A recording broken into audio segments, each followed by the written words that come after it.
नमस्कार, आप सभी का स्वागत है द फेडरल देश में और आज है Mumbai Indians Kolkata night Riders के बीच महामुकाबला। जी हाँ, मुंबई इंडियंस अब तक 2 मैच खेल चुकी है और दोनों में उसे हार झेलनी पड़ी है। आज वो घरेलू मैदान पर सीजन का अपना तीसरा मैच खेलने जा रही है और साथ ही मुंबई इंडियंस आईपीएल 2025 में अपनी पहली जीत की तलाश में वानखेड़े स्टेडियम पर कोलकाता नाइट राइडर्स की मेजबानी करेगी। जी हाँ, इस चर्चा में हमारे साथ जुड़े हुए हैं हमारे सहयोगी ललित राय और शेखर वर्मा। शेखर, मेरा आपसे एक पहला सवाल है कि वानखेड़े में बल्लेबाजों का कमाल देखने को मिलेगा या फिर जो गेंदबाज हैं उन वो अपना कमाल दिखाते हुए इस मैदान में नजर आएंगे? देखिए, जो वानखेड़े का मैदान है कोमल, वो काफी छोटा मैदान है। ऐसे में जाहिर सी बात है कि चौवे और छक्कों की बरसात देखने को मिलेगी। जो वहाँ की पिच है वो काली मिट्टी से बनाई गई है, जिसमें गेंदबाजों को स्टार्टिंग में बहुत फायदा मिलता है। लेकिन छोटा मैदान होने के कारण बल्लेबाज वहां पर को ज्यादा रन बनाते हुए दिखाई देते हैं। ऐसे में जो टॉस जीतकर पहले गेंदबाजी करेगा उसके लिए ज्यादा बेनिफिट होगा, क्योंकि इस मैदान पे इस पिच में जो करना काफी आसान रहता है। जो इसमें पारी एक इनिंग्स में जो जो स्कोर का एक आंकड़ा है, एक रिकॉर्ड, एक औसत है, वो है 170 रन का। तो जाहिर सी बात है आज के मैदान में आज के जो मैच होगा उसमें काफी अच्छे हमें शॉट्स देखने को मिलेंगे मैदान के चारों तरफ, और काफी रनों की बरसात होगी। हाँ कोमल।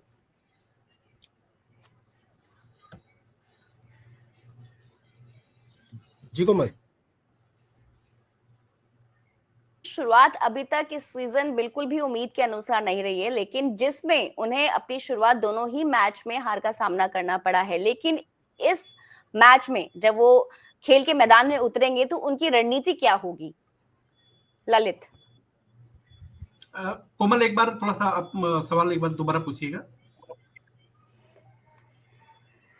वही मुंबई इंडियंस की शुरुआत में अभी तक इस सीजन बिल्कुल भी उम्मीद के अनुसार नहीं चल रही है, जैसा कि चाहा था, लेकिन जिसमें उन्हें अपने शुरुआती दिनों में ही मैच में हार का सामना करना भी पड़ा था। लेकिन जो आज वो इस मैदान में उतरेगी, इस मैच में जब वो उतरेगी, तो क्या उनकी अलग रणनीति देखने को मिलेगी हम लोगों को? कोमल, सबसे पहले 2024 के थोड़े आंकड़ों पर भी ध्यान रखना जरूरी है। एक बार हम लोग उस पर नजर डाल देते हैं, फिर मुंबई इंडियंस के लिए जीत तो जरूरी है क्योंकि वो 2 जी। मैच अपने हार चुके हैं, लिहाजा वो जीत तो जरूरी ही है। और वानखेड़े में उनकी जीत होती है नहीं होती है उसका फैसला भी आज हो जाएगा, लेकिन उससे पहले 2024 के कुछ आंकड़ों को समझना भी जरूरी है। 2024 में कुल वानखेड़े में 7 मैच खेले गए थे और इसमें जो मतलब पहले इनिंग में जिन्होंने मैच बैटिंग की थी वो 4 बार जीते और दूसरे 3 बार। तो आप समझ सकती हैं कि पहली बार जो बैटिंग जो कर रहे थे पहले इनिंग में उनको फायदा हुआ है और दूसरी दफा जो किया है उनको जी। नुकसान हुआ है। तो पहली चीज तो ये है। जी। दूसरी चीज है कि 2024 में जो एवरेज पहले इनिंग का जो स्कोर जो रहा है वो 188/7 का, मतलब 7 विकेट के नुकसान पर 188 रन बने हैं।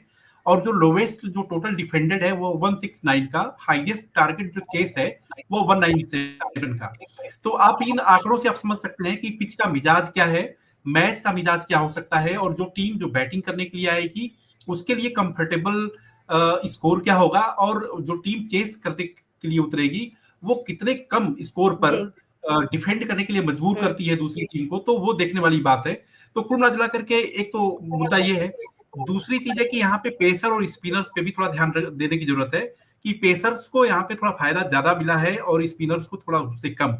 और जो वानखेड़े का स्टेडियम है उसके पिच का जो मिजाज है उसमें ये कहा जा रहा है कि शुरुआती लेवल पे वो पेसर्स को मदद देगी, लेकिन फिर धीरे धीरे वो फ्लैटन आउट होती है पिच और जाकर के उसमें बैट्समैन बेहतर तरीके से वो 4 और 6 लगा पाते हैं। जैसा कि शेखर भी कह रहे थे कि आज का मैच इसलिए भी जरूरी है यहाँ कि मैं आपको रोकना चाहूंगी क्योंकि हम अपने दर्शकों को ये बता दें कि टॉस हो चुका है और मुंबई ने टॉस जीतकर पहले गेंदबाजी करने का फैसला कर लिया है, यानी कि कोलकाता नाइट राइडर्स पहले बल्लेबाजी करेगी।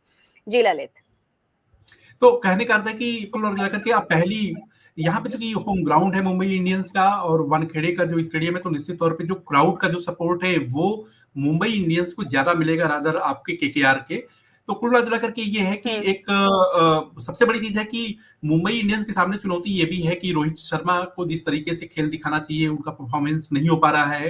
रिकेलटन जो है उनको दिखाना चाहिए, उनसे परफॉर्मेंस सही से नहीं हो पा रहा है, लेकिन सूर्य कुमार यादव ठीक खेल रहे हैं जो है, तो तिलक वर्मा, तो आप ये कह सकती हैं कि चुनौती मुंबई इंडियंस के सामने बहुत ज्यादा है। एक मैच जीतने की चुनौती है, क्योंकि अगर वो अपने पिच पे हारते हैं तो तरह तरह के सवाल भी होते हैं। वैसे भी कोई भी टीम जब मैच हारती है तो आप जानती ही हैं कि उसमें बहुत ज्यादा पोस्टमार्टम होता ही होता है कि बॉलर्स ने अच्छा परफॉर्म नहीं किया, जी। बैटर्स को जब मौका मिला तो वो चूक गए, फील्डर्स को बेहतरीन कैचेस को वो ले सकते थे तो उसको उन्होंने मिस कर दिया। यानी कि जब किसी टीम की हार होती है तो पोस्टमार्टम भी बहुत ज्यादा होता है। लेकिन कुल मिला करके ये है कि ये टीम शुरुआती दौर में पेसर्स को सपोर्ट करेगी, और ये देखने वाली बात है कि कौन किसको कितना टारगेट दे पाता है। कुल मिला करके अगर 200 का टारगेट अगर रहता है तो वो किसी भी टीम के लिए बेहतरीन, मतलब कुल मिला करके आप ये कह सकती हैं कि मैच देखने वालों के लिए, फैंस के लिए बेहतर है कि उनको रोमांचक मैच देखने को मिलेगा। जी।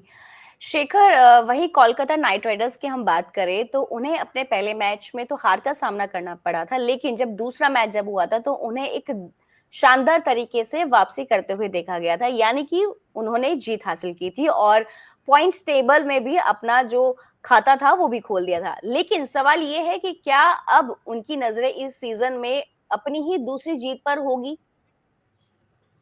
देखिए, हर को चाहे कोई भी टीम हो, 10 की 10 टीमें हैं, वो हर किसी की यही होती, इसी रणनीति के साथ मैदान में उतरती है कि वो जीत के साथ ही वापस जाए। कि कोई टीम नहीं चाहती, कोई खिलाड़ी नहीं चाहता कि उसको हार का मुंह देखना पड़े। तो आज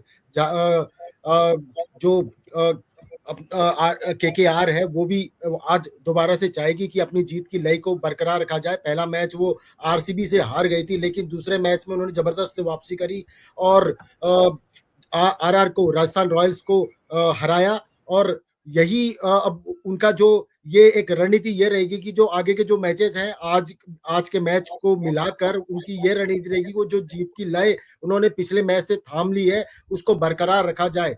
हालांकि वहीं मुंबई इंडियंस जो पिछले अपने 2 मैच हार चुकी है सीएसके से और आरसीबी गुजरात टाइटन से, तो उनका भी ये रहेगा कि उनके लिए भी करो या मरो का जो आज मैच है, करो या मरो का है। क्योंकि अगर आज वो मैच हार जाती है तो कहीं ना कहीं क्वालिफाइंग राउंड में जाने का उनका एक सपने पर एक रोक लग सकती है।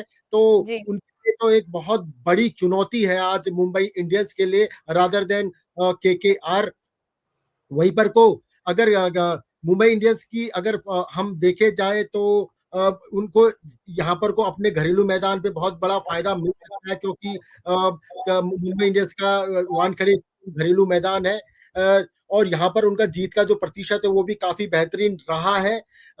लेकिन जो मुश्किल है वो ये है कि उनके जो रोहित शर्मा है वो बिल्कुल भी बेहतरीन फॉर्म में नहीं है।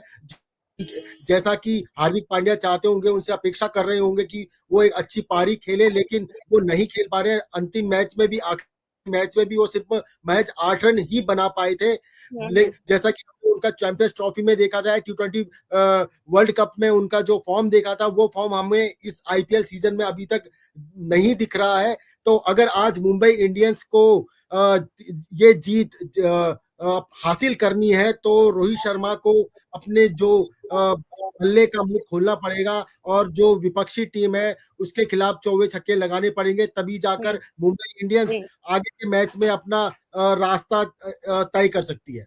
जी। ललित, मुंबई के वानखेड़े स्टेडियम की अगर हम पिच की बात करें तो क्या लगता है कि ये किस साइड का दबदबा देखने को मिलेगा अगर दोनों टीम खेलती है स्टेडियम में तो? ललित, आपकी आवाज म्यूट है। कोमल, जो पिच का मिजाज है वो शुरुआती दौर में पेसर्स को मदद करेगा, फिर धीरे धीरे धीरे धीरे वो फ्लैटेड आउट होगी। तो कहने का अर्थ है कि बाद में आपको स्पिनर्स को ही मदद करेगा। तो शुरुआती दौर में क्या है कि वो जो गेंद जो है बैट्समैन के बैट पे अच्छे तरीके से आएगी तो 6 और 4 लगाने में आसानी होगा। कहने का अर्थ है कि जो पहले का जो पावर प्ले है, उस पावर प्ले में जो टीम मैक्सिमम रन को स्कोर करेगी वो एक बेहतर तरीके से अपने आप को इस पूरे खेल में बनाए रख सकती है।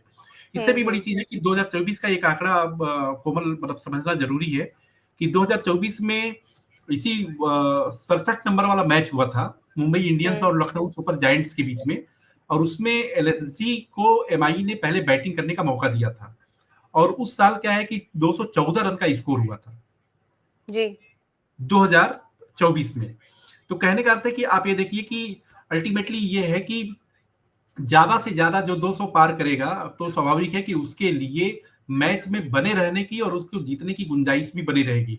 लेकिन सबसे बड़ी चीज है कि जैसे अगर रोहित शर्मा, जो शेखर कह भी रहते हैं कि रोहित शर्मा का जो खेल है निश्चित तौर पे होता है ना कि भाई आप इसमें आईपीएल के मैच में जो 20 ओवर का मैच है तो उसमें ये उम्मीद भी की जाती है कि हर एक बैट्समैन अपने बल्ले के जरिए या बॉलर अपनी बॉल के जरिए ज्यादा से ज्यादा विकेट हासिल करेगा। लेकिन वो किसी तरीके से अगर अपना कंट्रीब्यूशन नहीं दे पाता है तो मतलब एक एज ए होल आप देखिए तो टीम को विजय का सामना नहीं करना पड़ता है या उसकी हार हो जाती है।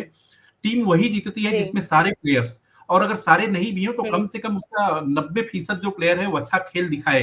अगर वो नहीं खेल दिखा पाता है तो उस टीम के लिए जीतना मुश्किल हो जाता है। तो आज की डेट में तो ऐसे मुंबई में ललित, ऐसे में गेंदबाजों के लिए खुद को बचाना बिल्कुल भी आसान काम नहीं रहने वाला है, क्योंकि आज का अगर मैच हम की बात कर रहे हैं तो कोमल, मैं मतलब हम लोग हमेशा इस बात पे चर्चा करते रहे हैं कि गेंदबाजों की स्थिति मतलब 2020 के गेम में क्या होती है कि शुरुआत में अगर कोई बैट्समैन उस पर हावी पड़ जाता है, शुरू में ही चौके छक्के लगा दिया, तो बॉलर के सामने उसकी लाइन लेंथ के सामने समस्या आ जाती है।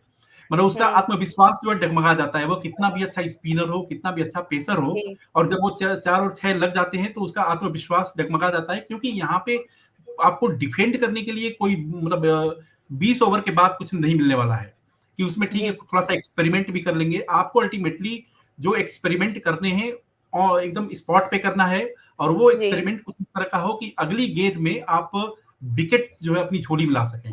तो कहने का अर्थ है कि ये निश्चित तौर पे मुंबई इंडियंस के लिए आज की डेट में कम से कम कोलकाता नाइट राइडर के खाते में एक जीत है, तो उनका आत्मविश्वास बढ़ा हुआ है। लेकिन आज की डेट में मुंबई इंडियंस के पास तो कुछ भी नहीं है, और उनको किसी भी कीमत पे अपने आत्मविश्वास को वापस लाने के लिए इस मैच को जीतना जरूरी होगा। जी। शेखर, अगर हम स्टेडियम की बात कर रहे हैं तो ऐसा है कि इस स्टेडियम की जो बाउंड्री है वो काफी छोटी है और उसी वजह से बल्लेबाजों के लिए ये काफी मददगार भी है, यानी कि आसानी से बड़े शॉट्स भी खेलते हुए दिखाई देंगे। तो क्या लगता है कि आज इस स्टेडियम में किन-किन प्लेयर के बाउंड्री शॉट देखने को मिलेंगे? वैसे तो जैसे कि आपने खुद ही कह दिया और मैंने पहले भी बताया था कि ये जो बाउंड्री है वो काफी छोटी है वानखेड़े स्टेडियम की। लेकिन शुरुआत में जो तेज गेंदबाजों को काफी ये इससे मदद मिलती है, क्योंकि जो यहाँ की जो पिच बनाई जाती है वो काली मिट्टी से बनाई जाती है, जो फास्ट पिच में तब्दील हो जाती है, जिससे फास्ट बॉलर को काफी फायदा मिलता है। लेकिन वहीं पर को क्या है कि अगर हल्का सा जो कट भी लगाते हैं बल्लेबाज तो वो सीधे बाउंड्री पार चले जाती है, क्योंकि काफी छोटा मैदान है मुंबई का।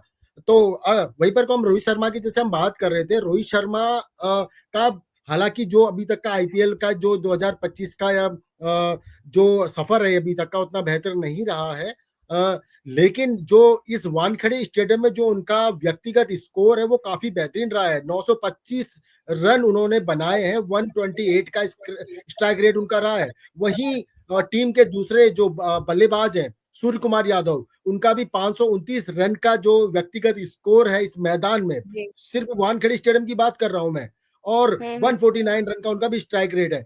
तो ये दोनों बल्लेबाज आज मुंबई इंडियंस के पास है, और जो टॉस का जो भाग्य का जो कहते हैं ना, स्टार्टिंग में भाग्य ने उनका साथ देना शुरू कर दिया, तो टॉस भी उनके फेवर में गया है। तो बिल्कुल बिल्कुल, और उन्होंने गेंदबाजी का फैसला लिया, और मैंने पहले बताया कि यहाँ पर को जो चेस करता है, पहले गेंदबाजी करता है, वो 64 मैच जीता है, जबकि जो पहले जो 118 मैच यहाँ पर को टोटल खेलेगा उसमें 64 जिसने चैच किया है वो जीती है। वही 54 मैच जिन्होंने पहले बैटिंग करी है वो जीती है। तो यहाँ पर भी जो ये आंकड़ा है ये मुंबई इंडियंस के फेवर में नजर आता हुआ दिखाई दे रहा है।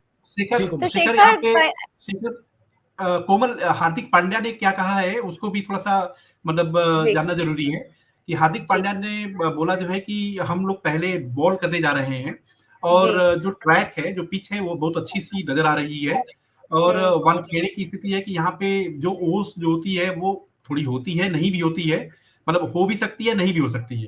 तो शुरुआती तौर पे क्या है कि अर्ली स्विंग मिलने के चांसेस हैं, और अर्ली स्विंग की वजह से हमें उम्मीद है कि हमारे जो बॉलर्स होंगे वो केकेआर के बैट्समैन को अपने कब्जे में कर पाने में कामयाब होंगे। तो उन्होंने यही बात कही है कि पिच जो है उनको थोड़ी सी सपोर्टिव हार्दिक पांड्या का जो असेसमेंट है कि पिच जो सपोर्टिव उनको नजर आ रही है कि उसमें उनको थोड़ा स्विंग नजर आ रहा है और अच्छा, उसमें यहाँ पर इशारे तो मुंबई इंडियंस के एक ये भी फेवर में जा रहा है कि जो बीसीसीआई के नियम थे आईपीएल को लेकर वो भी काफी बदल दिए गए। आपने देखा होगा कि सीएसके के साथ पहले मैच में जो कैप्टन है खुद हार्दिक पांड्या नहीं खेल पाए थे जी, क्योंकि उनके ऊपर एक मैच का बैन लगाया गया था। क्योंकि जी, जो पहले जो मैचेस होते थे नियम बदलने से पहले उसमें ये होता था कि अगर आप स्लो रन रेट अगर आपका है तो कैप्टनसी पे एक मैच का बैन लगा दिया जाता था। जी, लेकिन वो नियम तब्दील कर दिए गए और पिछले मैच में आपने देखा होगा स्लो रन रेट रहा, हुँ, लेकिन हार्दिक पांड्या पे मैच का बैन नहीं लगा, उन पे सिर्फ हुँ, 12 लाख रुपए का जुर्माना लगाया गया। तो ये जी, भी एक मुंबई इंडियंस के फेवर में है कि आज हार्दिक पांड्या भी खुद में जो एक अच्छे ऑलराउंडर माने जाते हैं, जो गेंदबाजी से भी करतब दिखाते हैं और जी। बल्लेबाजी से भी कमाल करते हैं। ललित, वहीं आईपीएल में मुंबई इंडियंस और कोलकाता नाइट राइडर्स के बीच जो हेड टू हेड रिकॉर्ड को लेकर हम बात करें, तो हम्म। उसमें मुंबई टीम काफी स्ट्रांग दिखाई देती है और क्या लगता है कि इस बार मुंबई इंडियंस की जीत पक्की है क्योंकि इन्होंने टॉस भी जीत लिया है और स्मार्टली अगर उनका जो फैसला है गेंदबाजी करने का वो भी उन्होंने ले लिया है। तो क्या लगता है कि आज उनकी जीत पक्की है? कोमल, आपने बहुत अच्छा सवाल पूछा है और इस सवाल का जवाब अजिंक्य रहाणे के जवाब से आप समझ सकती हैं। अजिंक्य जी, रहाणे जो है टॉस को मतलब उनको बैटिंग करने का मौका दिया कि भाई आइए आप बैटिंग करिए, तो उन्होंने ये कहा है कि हम ये चाहते थे कि पहले बॉलिंग हम ही करें, मतलब केकेआर को बॉलिंग करने का मौका मिले। लेकिन हुँ, ये है कि अब जो विकेट को देकर के थोड़ी सी कंफ्यूजन की स्थिति बनी हुई है कि मतलब जी, आखिर क्या होने वाला है। ठीक है, तो कुल मिला करके ये है कि आप अजिंक्य रहाणे के बयान से आप समझ सकती हैं कि उनको भी ये लगा जो है कि शायद जो पहली टीम बोल करने का मौका मिलता तो स्थिति कुछ और रहती। तो कहीं ना कहीं वो हुँ, अपने दिल का दर्द आप कह लीजिए, चाहे एक डर चिंता आप कह लीजिए, कि उनको ऐसा हुँ, लग रहा है कि शायद बैटिंग करना जो है सही फैसला नहीं है। लेकिन वो फैसला होता भी क्या, क्योंकि उनको बैटिंग के अलावा और कोई ऑप्शन भी नहीं है, क्योंकि वो जी, टॉस तो जीत नहीं पाए। टॉस ही तो हार गई है। हाँ, टॉस ही हार गए तो फिर उनके सामने कोई ऑप्शन ही नहीं है, तो उनको बैटिंग ही जी, करना है। लेकिन ये कि हुँ, उनके बयान से मैच के तुरंत पहले मतलब टॉस होने के तुरंत अच्छा, बाद जब आंजे के राणा आंजे के राणे को लेकर एक मैं बात कहना चाहूंगा कि हालांकि ये जो मुंबई इंडियंस का घरेलू मैदान है, लेकिन वो सिर्फ टीम का घरेलू मैदान है, लेकिन ये आंजे के राणे का घरेलू मैदान है। ये इसी मैदान पे इसी फील्ड में वो खेल कर बड़े हुए हैं, तो एकदम उनके सही। लिए ये मैदान लेकिन काफी जाना शेखर पहचाना है। मुंबई जो है वो अजिंक्य का घर है जैसा कि आपने मुझे बताया। लेकिन इसी मैदान पर वो क्रिकेट खेलकर ही यानी कि सीख कर ही उनकी जो भी प्रैक्टिस रही होगी बचपन में, लेकिन मुंबई इंडियंस के होम ग्राउंड की हर जानकारी राणे को तो है। तो वो हम्म, जानते भी है कि पिच कैसे बिहेव करने वाली है। तो हम्म। क्या हार्दिक पांड्या ने राणे के खिलाफ कोई एक नया प्लान बनाया होगा या ऐसी कोई नई स्ट्रैटेजी बनाई होगी जाहिर मैच को जाहिर जीतने के सी लिए? जाहिर सी बात है। खुद आज ये जो मैं ये कह रहा हूँ कि सिंपल जो आंकड़े हैं वो वानखेड़े स्टेडियम में मुंबई के फेवर में काफी ज्यादा जाते हुए दिखाई दे रहे हैं। वही, वही, जैसे कि जी। रोहित शर्मा का मैंने बताया कि उन्होंने 929 रन की पारी खेली है और सूर्य कुमार यादव 526 रन इसी मैदान पे बनाए हैं। दोनों बैट्समैन उनके पास है, हार्दिक पांड्या खुद टीम के साथ है, तो एक हुँ, संतुलित बल्लेबाजी उनके सामने दिखाई दे रही है। उसके साथ आपके रिंकू सिंह है, दीपक चाहर है, बॉलिंग में वो अच्छा करता। अगर इस मैदान में अगर दोनों टीमों की हेड टू हेड बात की जाए तो कोमल 85 मैच मुंबई इंडियंस ने खेले हैं इस मैदान पे, उसमें उन्हें 51 में जीत मिली है, वहीं 33 में हार मिली है। वहीं जी, के आर का बहुत खराब प्रदर्शन रहा है, 17 मैच खेले हैं, महज एकदम 5 में जीत मिली है, जबकि 12 में जी, उनको जी। हार का सामना करना पड़ा है। तो ये आंकड़े भी मुंबई इंडियंस के फेवर में काफी ज्यादा दिखाई दे रहे हैं। हुँ, और हुँ। दूसरी बात ये है कि आधा काम तो एटमॉस्फेयर कर देता है, वहां का क्राउड जी, मैनेजमेंट कर देता है। खुद वहां आज नीता अंबानी मौजूद होंगी, उनके साथ सेलिब्रिटीज मौजूद होंगे जो उनके जी। फेवर में वोटिंग करेंगे। सपोर्ट करेंगे और उनको। जो जी, क्राउड का रहेगा तो एक जो कॉन्फिडेंस लेवल होता है खिलाड़ी का, जो मैदान में फील्डिंग कर रहा होता है, चाहे फिर वो ग्राउंड किस में सपोर्ट बल्लेबाजी कर रहा होता है, उसको हुँ। काफी ज्यादा फायदा मिलता है। एक उत्साह मिलता है और वो उसके प्रदर्शन में उस चीज का असर पड़ता भी है। जी, शेखर, अगर हम रोहित शर्मा की बात करें तो आईपीएल 2025 के दूसरे लेग की शुरुआत के बाद से ही 7 बार पहले ओवर के अंदर ही वो आउट होते हुए दिखाई दिए हैं। लेकिन इस सीजन के दोनों मुकाबले में भी वो पहले ही ओवर में आगे मतलब वो टिक नहीं पाए और वो आउट होते नजर आए। तो क्या आज रोहित शर्मा का बल्ला कुछ नया, कुछ धमाल देखने को मिलेगा या फिर वो धमाल मचा पाएंगे आज के मैच में? बिल्कुल कोमल, आज नहीं तो फिर कभी नहीं, आज उनका बल्ला बोलेगा, क्योंकि जी। जो उनके जो आंकड़े हैं इस मैदान के काफी अच्छे रहे हैं, और कहीं ना कहीं 2 मैचों के हार का दबाव भी उन पर है, और एज अ बैट्समैन भी उनके ऊपर काफी ज्यादा प्रेशर रहेगा। तो वो इस प्रेशर को तोड़ने की जद्दोजहद में है, और इसको तोड़ने की कोशिश भी करेंगे। तो और जो मुंबई का मैदान है उनके लिए काफी लकी रहा है, जैसे मैंने उनका अपना पर्सनल स्कोर भी बताया था, काफी अच्छा है। तो जाहिर सी बात है, ऊपर दोबारा से उसके ऊपर से मुंबई इंडियंस का घरेलू मैदान है, और खुद रोहित शर्मा भी मुंबई में रहते हैं। तो कहीं ना कहीं आज उनका बल्ला बोलेगा। और जैसे कि पहले मैच में हम विराट कोहली के लिए कहते हैं, उन्होंने अच्छी पारी खेली थी और उन्होंने आरसीबी को जीत दिलाई थी, तो आज एक रोहित शर्मा बहुत अच्छी पारी जी। खेलेंगे, और आज मुंबई इंडियंस को भी वो जीत दिलाएंगे। ललित, वेंकटेश अय्यर की अगर हम बात करें तो उन्होंने मुंबई के खिलाफ पिछले 6 मैच में केकेआर से 5 जीते हासिल किए हैं और हर साल 2023 की भी अगर हम बात करें तो मिली। तो जब उन्होंने वेंकटेश स्टेडियम में शतक बनाया था तो उनका जो ग्राफ है वो काफी, मतलब पिछले सालों से अगर हम उनके रन ग्राफ को देखें तो वो काफी बढ़ता दिखाई दे रहा है। तो क्या आज भी उनका जो एक शतक है वो आज देखने को मिलेगा? देखिए, सही बात है कि उन्होंने मतलब उनके ट्रैक रिकॉर्ड को अगर देखें तो उन्होंने बहुत अच्छा किया है। साल दर साल अच्छा करते रहे हैं। लेकिन क्रिकेट के गेम में एक जो सबसे अहम चीज़ है ना कि वो उस दिन का मैच होता है, जिस दिन खेला जाता है, वो उस दिन का है। ये बात सच है कि जैसे मान लीजिए कि ट्रैक रिकॉर्ड आपका बहुत अच्छा है, तो आपको खासकर कॉन्फिडेंस टी देता है। ट्वेंटी में काफी ज्यादा संभावना हाँ। संभावना का खेल होता है, एकदम खासकर टी ट्वेंटी। मतलब जी, जी। रिकॉर्ड आपको बूस्ट करता है कि आप बेहतर कर सकते हैं, बहुत अच्छा कर सकते हैं। लेकिन ये कि कोई भी फैसला मतलब 2020 के गेम में या क्रिकेट के किसी भी फॉर्मेट में आप जाइए, तो होता है कि जिस समय आप पिच पे खड़े होते हैं, उस समय आप कितना बेहतर सोच पाते हैं, कितनी आपकी बेहतर समझ बन पाती है।